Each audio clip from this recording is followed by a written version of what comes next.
नमस्कार दोस्तों, मेरा नाम है राज के वर्मा और आप देख रहे हैं रिपोर्टर जी। कल हमने आपके अपने चैनल रिपोर्टर जी पर गुरुग्राम से एक खबर दिखाई थी। खबर यह थी कि बीजेपी ने जो गुरुग्राम के 36 वार्ड के लिए लिस्ट जारी की है, उसमें एक भी वैश्य समाज के नेता को टिकट नहीं दिया था। और क्या आखिर बीजेपी को यह लगता है कि वैश्य समाज से कोई पार्षद के लायक भी नहीं है? अब इस खबर का बड़ा असर हुआ है। इस खबर के बाद बीजेपी ने अपनी गलती को सुधारा है।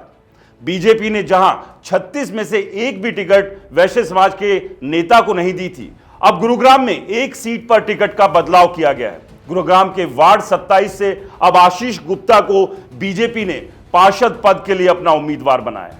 लेकिन सबसे बड़ी बात यही है कि जो वैश्य समाज हमेशा गुरुग्राम में अपना प्रतिनिधित्व करता आ रहा है, उसको विधानसभा में कहीं ना कहीं बीजेपी ने पीछे रखा।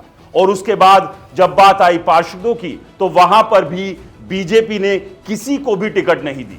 वो अलग बात है कि लिस्ट जारी होने के बाद अब इस लिस्ट में बड़ा बदलाव किया गया है। तो क्या बीजेपी को कहीं ना कहीं यह लगने लगा था कि अगर वैश्य समाज की अनदेखी अगर उसने की तो उसे इस चुनाव में बड़ा नुकसान हो सकता है?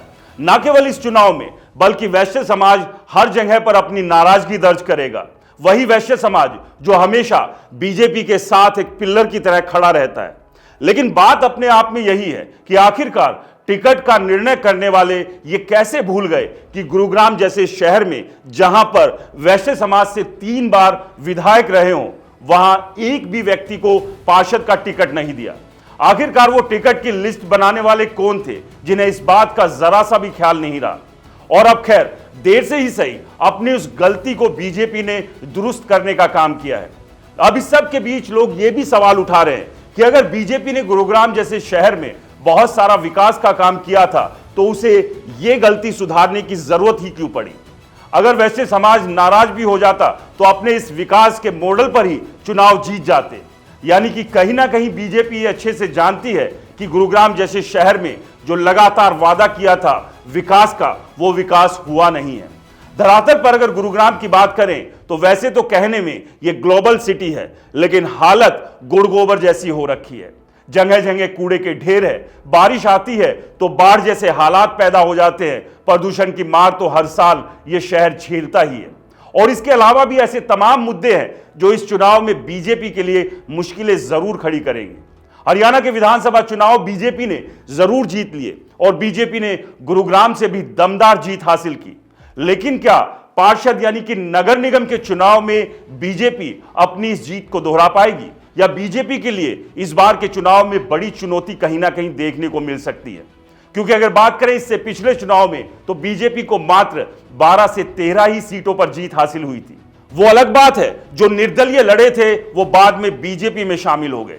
लेकिन बीजेपी के लिए इस बार का चुनाव भी आसान नहीं होने वाला है, क्योंकि जिस तरह से टिकटों को लेकर लंबा चौड़ा मंथन चिंतन हुआ, और इस सब के बीच राव नरबीर सिंह की बात कर लें या राव इंद्रजीत सिंह की बात कर लें, उनके भी कई समर्थकों की टिकट काटी गई।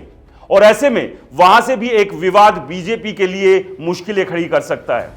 इस सब के बीच जो काफी समय से ये उम्मीद लगाए हुए थे कि जब नगर निगम के चुनाव आएंगे तो उन्हें बीजेपी पार्षद का टिकट थमाएगी, तो उन्हें भी वो निराशा हाथ लगी। वो भी अब निर्दलीय चुनाव मैदान में दम भरने के लिए आवाज उठा चुके हैं। और ऐसे काफी बागी उम्मीदवार चुनाव के मैदान में खड़े होने वाले हैं, जो बीजेपी के उम्मीदवारों के लिए बड़ी चुनौती पैदा करेंगे। खैर, वैश्य समाज से जुड़ी हुई ये खबर जो हमने कल रिपोर्टर जी पर दिखाई थी, इसका ये बड़ा असर अब देखने को मिला है। और बीजेपी ने गुरुग्राम के वार्ड 27 से अपने टिकट में बदलाव करते हुए आशीष गुप्ता को अपना पार्षद उम्मीदवार बनाया।